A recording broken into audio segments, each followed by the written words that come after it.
The morning I told my roommate she should start dating again, I thought I was helping her heal. I thought I was being kind, mature, and brave enough to push her toward the life she deserved.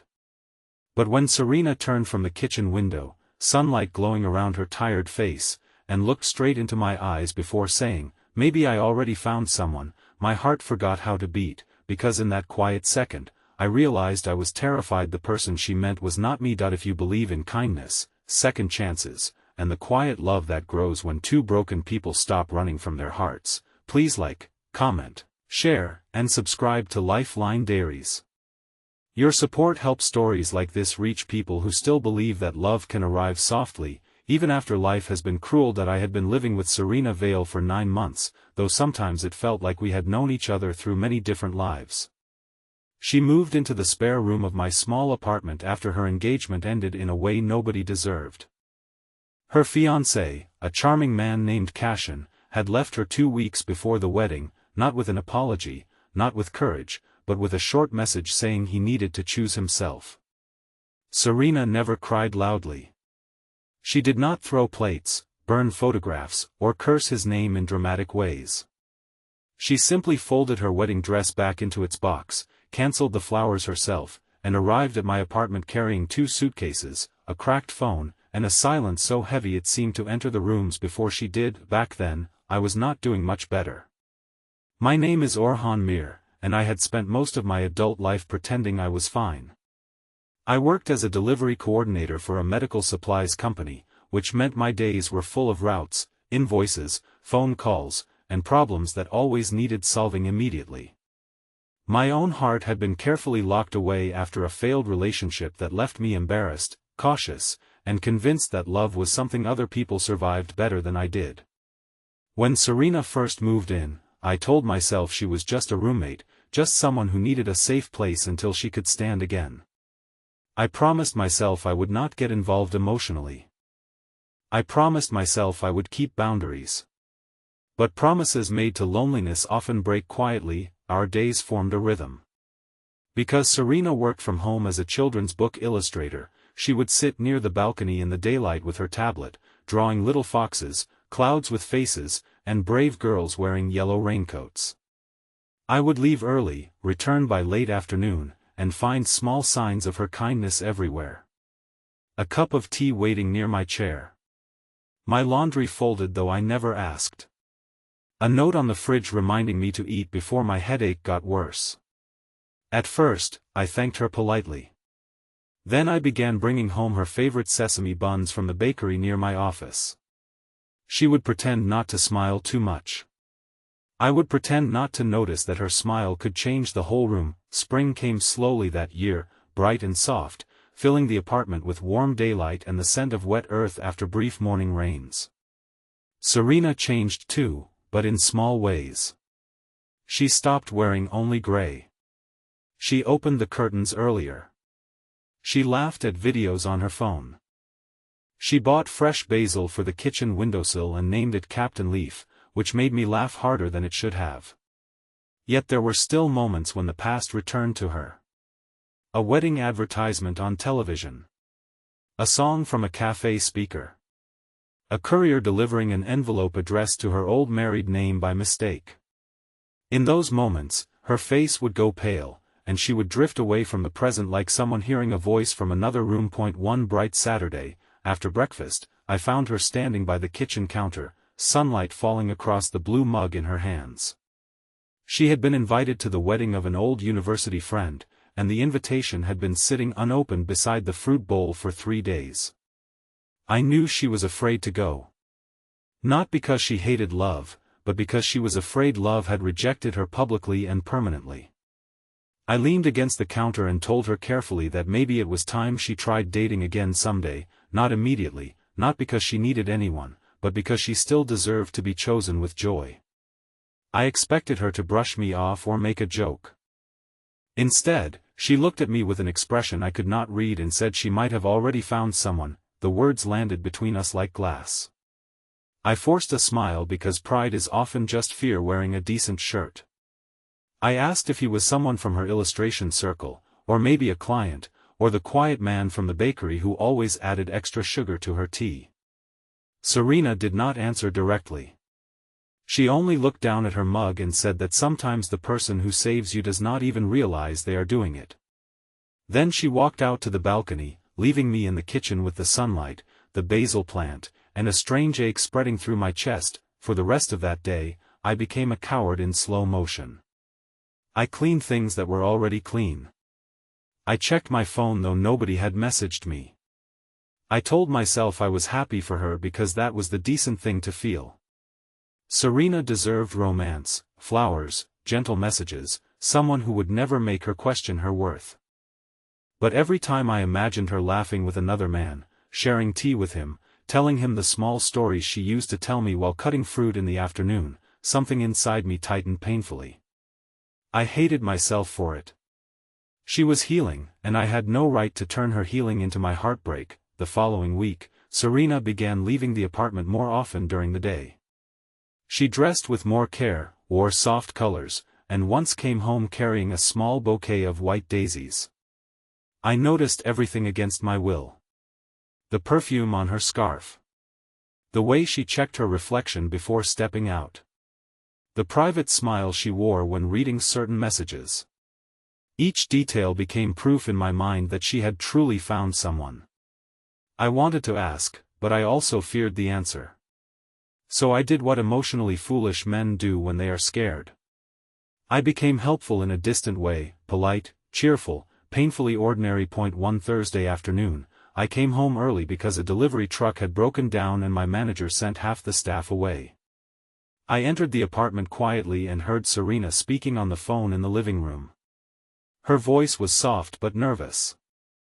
She said she did not know how to tell him, that he had been good to her, that she was afraid of ruining the safest thing in her life. I froze near the doorway, guilt burning through me because I knew I should not listen. Then she said my name. Orhan. Just once. But the way she said it made my entire world stop moving. That I stepped back before she could see me and went outside again, standing in the stairwell with my hand on the railing, sunlight slicing through the building window. For the first time, I allowed myself to wonder if I had misunderstood everything. Maybe the someone was me. Maybe all those small kindnesses had not been only gratitude. Maybe love had been growing between us quietly, like Captain Leaf on the windowsill, reaching toward light without asking permission. But hope is dangerous when you have survived disappointment. I told myself not to believe too quickly. That weekend, Sarina asked me to go with her to the botanical garden because she needed references for a children's book scene. It was a bright morning, warm but not hot, the kind of day that made the city look kinder than it was. We walked under archways of flowers and past families taking photographs near fountains. Sarina carried a sketchbook against her chest, and I carried 2 lemon drinks. She stopped often to draw children chasing pigeons, old couples sitting close on benches, and sunlight scattered across lily ponds. Watching her work was like watching someone pray without words. Her face became peaceful, focused, alive. Near noon, we sat under a jacaranda tree, purple blossoms scattered around us like pieces of a dream. Sarina asked me why I never talked about my own past. I almost gave my usual answer, something simple and empty, but the softness of the day made lying feel disrespectful. So I told her about the woman I had once planned a future with, how she left after deciding my quiet nature meant I did not love deeply enough. I told Sarina how that sentence followed me for years, how I began believing that maybe my love was too silent to be understood. Sarina listened without interrupting.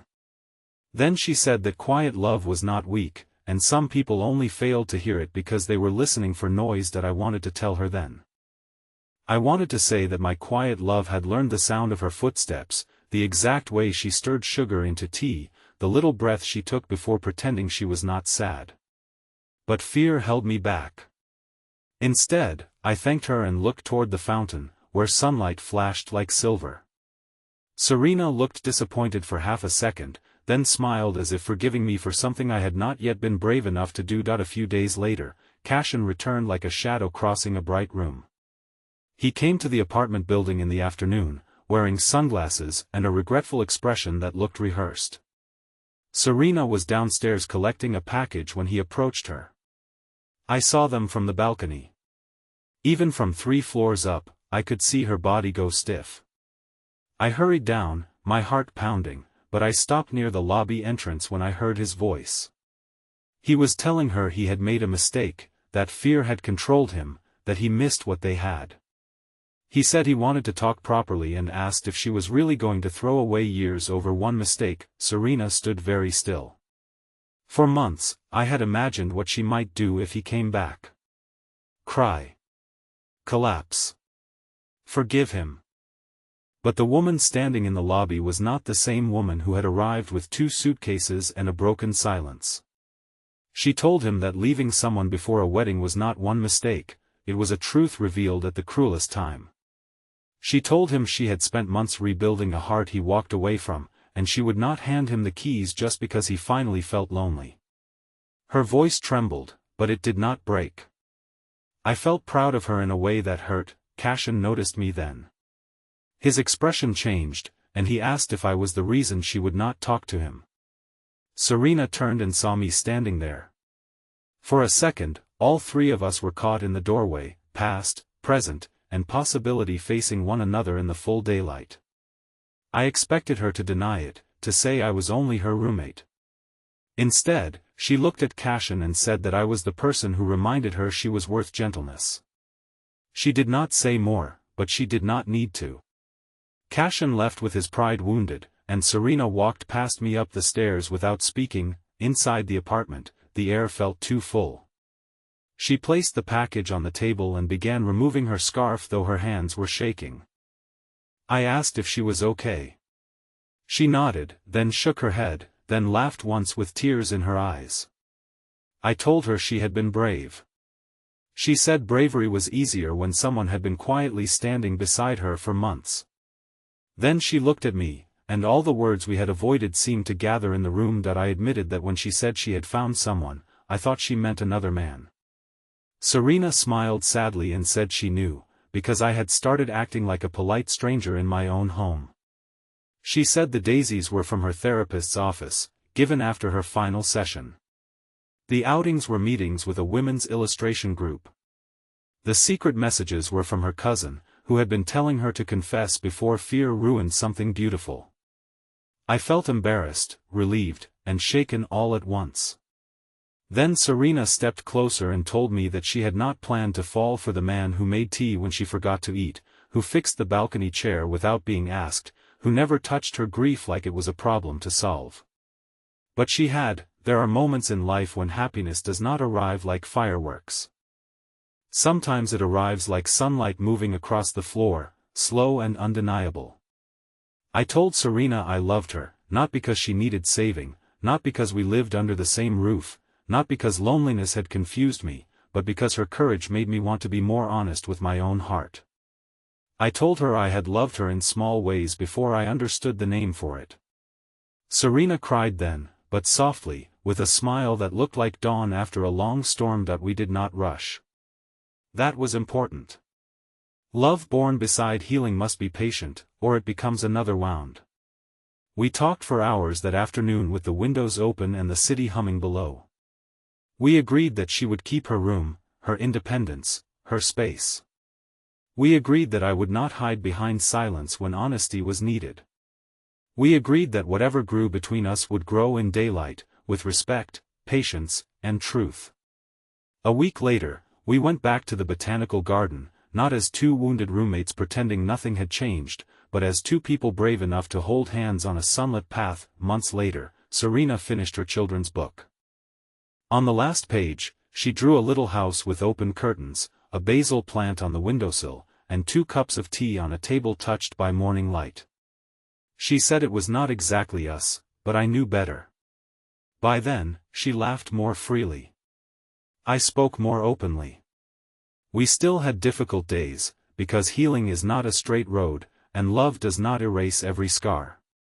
But we learned to meet each other there, in the honest middle, where neither person has to be perfect to be loved. If this story touched your heart, please like, comment, share, and subscribe. Your support helps this video reach someone who may need to believe that even after betrayal, even after silence, even after fear, life can still bring a gentle love to the door in the middle of an ordinary day. And before the ending, please comment I still believe in second chances if you believe the right person can make a wounded heart feel safe again. Sarina once told me that the saddest thing about heartbreak was not losing someone, but forgetting you were still worthy after they left. I think about that often. Because the day I told my roommate she should start dating again, I thought I was pushing her toward someone else's arms. Instead, I was being led toward the truth we had both been too afraid to name. Sometimes love does not begin with a grand confession. Sometimes it begins with folded laundry, warm tea, a fixed balcony chair, and two people choosing kindness until kindness becomes home.